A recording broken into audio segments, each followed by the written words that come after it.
Jack thought tonight would be just another restless night. He couldn't have known the nightmare was about to begin. Jack pours himself a drink, visibly stressed, glancing at his phone, which shows a missed call from his ex-wife, Sarah. As Jack drinks, the clock strikes midnight. Suddenly, everything goes black for a moment.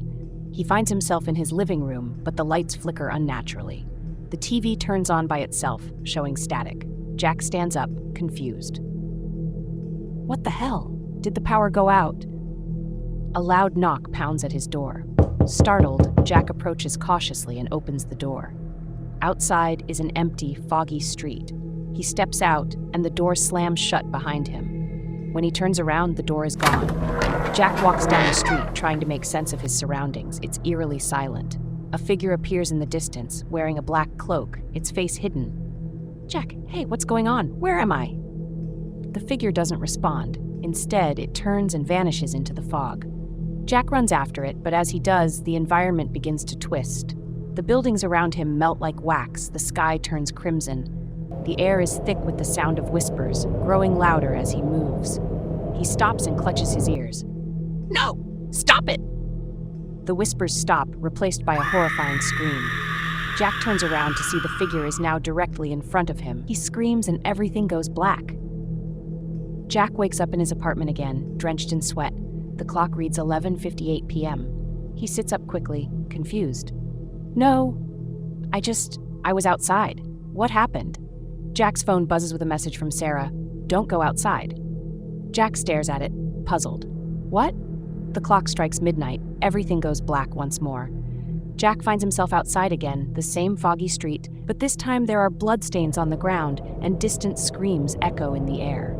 Jack walks forward, his fear rising. The figure in black appears again, but this time it speaks. You cannot escape. Jack runs, but the streets seem endless, looping back to the same starting point. His surroundings begin to morph further, blood dripping from the walls, faces emerging from the concrete, crying out in agony. Jack stumbles, horrified. No, this isn't real. It can't be. Suddenly, he sees a vision of Sarah, bloodied, lying on the ground, her face twisted in terror. He rushes to her side.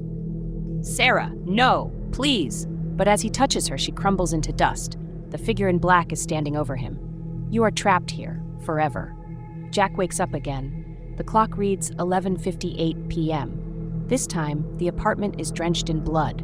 The phone rings. Jack hesitates, then answers it. The walls begin to close in on him, and the TV turns on, showing Jack's own terrified face on the screen, trapped in the same loop, screaming. The figure in black is now standing inside the apartment, growing larger and more grotesque as it approaches Jack. His eyes widen in terror. No, please no. Some nightmares never end, and Jack's nightmare will last for eternity. Jack wakes up again, but this time the apartment feels different, larger, more distorted. The air is heavy, and shadows dance along the walls. Jack notices something new on the coffee table. An old, dusty photo of him and Sarah. What? This wasn't here before. He picks up the photo, and as soon as he touches it, the image comes to life. It plays like a memory in his head, Jack and Sarah arguing. She storms out of the room, crying. I remember this. Suddenly, the room shakes violently, pulling Jack out of the memory. The figure in black is now standing by the door. Jack looks at the clock, 11:59 p.m. Jack, what do you want from me? The figure raises its hand, and Jack is violently thrown into the air, suspended as time slows. Jack screams, unable to move. Jack is jolted back to reality. Now, instead of waking up in his apartment, he finds himself in a room filled with clocks, all ticking out of sync. A shadowy figure in the corner begins to speak. It's Sarah. Sarah, you did this, Jack. You made this happen. Sarah? What are you talking about? I tried to warn you, but you wouldn't listen. The room warps violently as Sarah steps forward, her face twisted in anger. Jack falls to his knees, realizing the loops are tied to guilt he carries over his failed relationship. I'm sorry, I didn't mean for this. Sarah's form shifts into the figure in black, blending into one monstrous entity. Figure Sarah. Sorry isn't enough. Jack wakes up one last time. The clock shows 11:57 p.m. Desperate, he rushes to the door to leave before the loop can start again.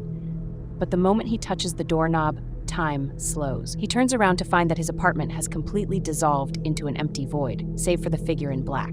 Jack, please, I'll do anything. Just stop this. Figure, this is your punishment. You will relive your guilt, your fears forever.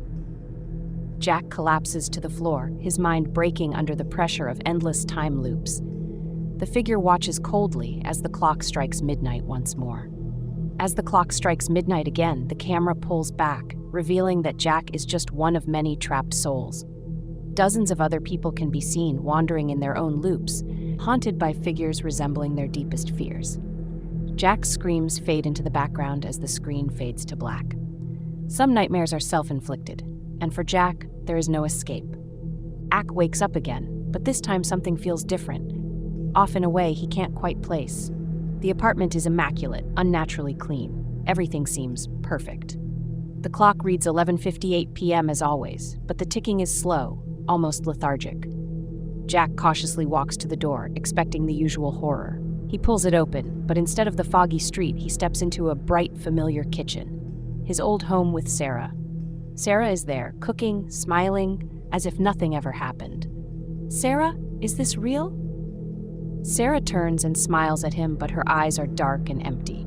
Sarah, dinner's almost ready, Jack. Just like old times. Jack backs away slowly, realizing that something is horribly wrong.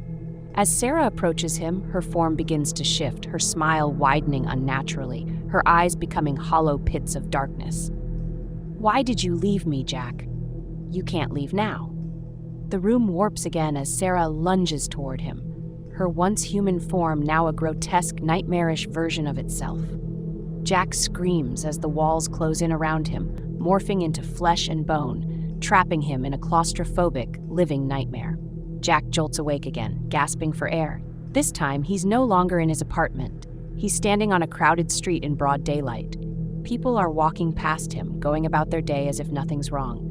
Jack looks around, bewildered. He checks his watch. It's 11:59 a.m., not p.m. Jack, whispering to himself, this can't be real. It's daytime. Did I break the loop? A woman bumps into him, dropping her groceries. Jack bends down to help her, but when she looks up, her face is eerily familiar. It's Sarah, but she's not the Sarah he remembers. Her face is stitched together like a patchwork of different features. You're still trapped, Jack? The entire street begins to distort. The people around him slow down, their faces warping, their bodies stretching unnaturally. The sky above turns dark, and Jack realizes he's not free from the loop. The scene shifts rapidly, flickering between the nightmarish street and his apartment, where the clock reads 11:58 p.m. Jack, desperate, no, this can't keep happening. The scene finally snaps back to his apartment, with the clock ticking down to midnight once again. Jack looks up at the TV, which now shows footage of him and Sarah fighting. He sees himself storming out of the house after one particularly vicious argument. Sarah is left crying, alone. Jack, I didn't mean to hurt her. I just needed space. The figure in black appears again, looming over Jack. Figure, confront the truth or suffer forever. The walls of the apartment begin to collapse inward, and Jack finds himself falling through an endless void. As he plummets, flashes of his life with Sarah, the good times and the bad, flash before his eyes. Jack lands hard on the ground, finding himself back in the foggy street. This time, there's no running. The figure in black is waiting for him, but now its face is revealed. It's a twisted version of himself, not Sarah. It's me? Figure?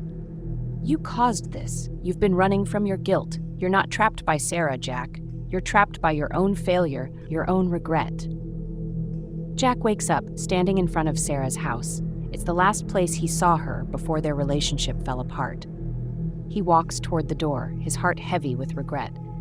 He opens it and sees Sarah sitting on the couch,